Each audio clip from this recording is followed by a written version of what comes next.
Gênesis, capítulo 2, versículo 18. Disse mais o Senhor Deus: Não é bom que o homem esteja só. Far-lhe-ei uma auxiliadora, que lhe seja idônea. Esse versículo aqui em Gênesis, capítulo 2, verso 18, é considerado como o versículo máter, a matriz do casamento, como nós entendemos ele biblicamente. O casamento é uma bênção. É o relacionamento mais rico e íntimo que podemos apreciar. Mas muitas expectativas falsas são criadas em redor do casamento. E principalmente quando não sabemos exatamente em que estamos nos metendo. Talvez, se soubéssemos antecipadamente, pensaríamos mais a este respeito, para entrar de modo mais consciente e preparado. Para uma grande maioria das pessoas, casamento não vai muito além de uma permissão para viver junto. Mas o que é casamento? Responder a esta pergunta no cenário atual, depois de tantas tentativas de redefinição, é desafiador. Mas a busca por uma resposta bíblica nunca será em vão. Então, vamos responder à pergunta: o que é casamento? Isso mesmo, casamento é algo importante e que precisamos defini-lo. Os efeitos do pecado alteraram a raiz do casamento, mas a graça divina abre espaço para a atuação da redenção, que lhe dará dimensões maiores e ainda mais profundas.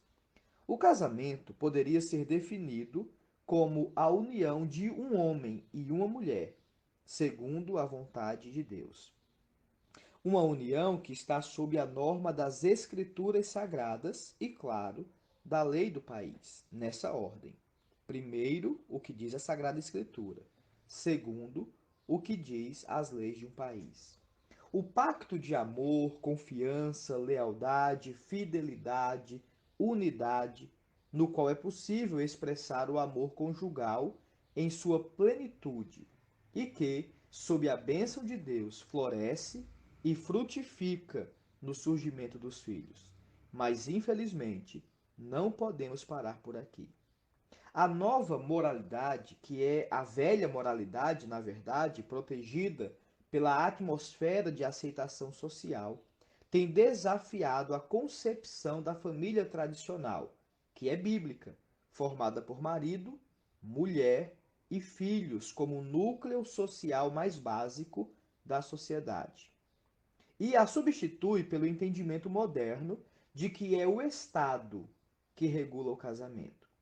Ainda que as pessoas partam de ideias de que a família é uma construção social e não uma criação divina, devemos sempre enfatizar que a estrutura que Deus estabeleceu para a família e, portanto, para o casamento, não pode jamais ser alterada. Por conta de visões erradas sobre o casamento, é que muitos têm feito dessa união bendita a desculpa, inclusive, para pecar.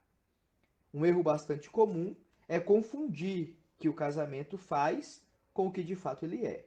O casamento faz hoje é apenas unir dois pecadores e comprometê-los, com o objetivo de propiciar um ambiente adequado para desfrutar o amor. Isso é verdade para os crentes, tanto quanto para os incrédulos. Não são poucos aqueles que argumentam que o casamento tem como função principal a procriação, porque identificam o casamento com o sexo. Contudo, o casamento não pode ser visto fundamentalmente como um meio para a procriação.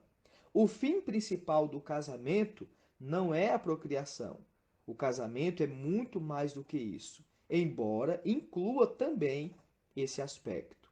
O casamento não é a relação sexual em si.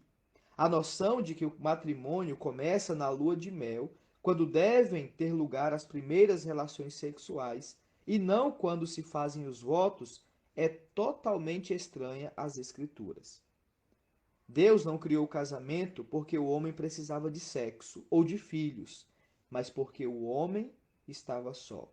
O casamento, portanto, é uma aliança de companheirismo. A entrada no matrimônio, no casamento, significa desejo de juntar-se para suprir a necessidade de companhia mútua. O amor no casamento foca em dar ao cônjuge a companhia de que ele ou ela necessita, para alimentar o amor mútuo e eliminar a solidão. Portanto, Deus proporcionou a Adão uma esposa.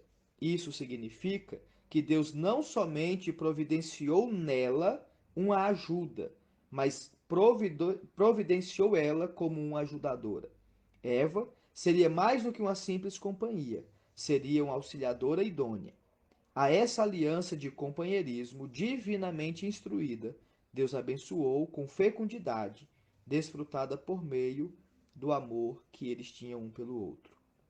Eu sou o pastor Michel Borges, da Igreja Batista Regular de Casa Nova, na Bahia, e ofereço este devocional para a Igreja Batista Regular de Icó, no mês da família. Que Deus abençoe a todos, em nome de Jesus.